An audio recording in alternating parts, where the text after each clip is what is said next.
SNS에서 물건 사본 적 다들 있지? 요즘 핫한 아이템들은 다 인스타그램이나 블로그 같은 SNS에서 팔더라고. 예전처럼 인터넷 쇼핑몰을 통해서 물건을 파는 게 아니라 SNS를 통해서 개인이 물건을 파는 곳이 많아졌는데, 이런 시장을 세포마켓이라고 하고 판매자들은 셀슈머라고 해.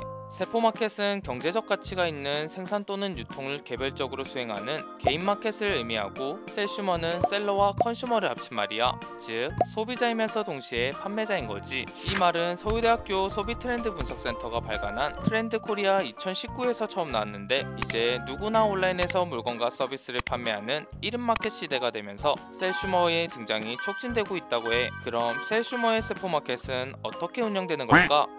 세포마켓은 인플루언서로 불리는 팔로워가 많은 SNS 유저들이 자신의 팔로워를 대상으로 운영하고 있어. 이렇게 예쁘고 멋진 옷 입은 SNS 인플루언서들의 자연스러운 사진, 당연히 일상 게시물인 줄 알았는데 그 밑에 더보기를 펼치니까 모든 주문과 문의는 부담없이 DM 주세요라는 글 다들 한 번씩은 본 적 있지? 이게 바로 세포마켓 중 가장 대중적인 SNS 채널이야. SNS 채널은 인스타그램과 블로그 등의 개인 SNS를 통해 셀슈머들이 자신의 일상을 팔로워들과 공유하며 물건을 파는 형태야. 이 외에도 셀슈머들은 각종 브랜드와 홈쇼핑과 함께 콜라보하여 상품을 출시하기도 하고, 영상 콘텐츠를 제작하는 1인 크리에이터들은 자신의 영상에서 제품을 홍보하고 판매하기도 하는데, 이 또한 셀슈머의 한 종류라고 할 수 있어. 이런 세포마켓의 장점은 보통의 온오프라인 매장들과 달리 초기 투자 비용이 없고 주문에 따라 제작, 배송하기 때문에 재고에 대한 부담이 적다는 거야.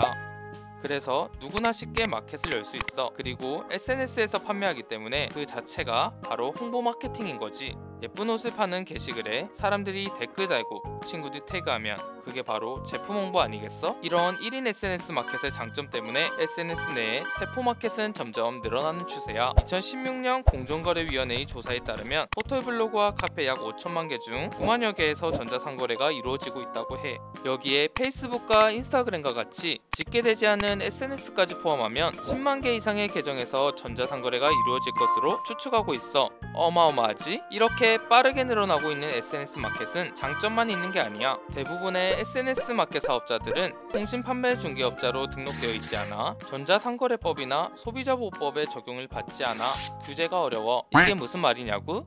예를 들어 내가 인스타로 너무 예쁜 옷을 봤어. 그래서 주문을 했는데 사진이랑 실물이 너무 다른 거 있지? 환불을 해달라고 했더니 판매자가 안 된다고 싹 잘라 거절하고 연락이 두절돼버린 상황에서도 판매자에게 책임을 묻기 어렵다는 거지.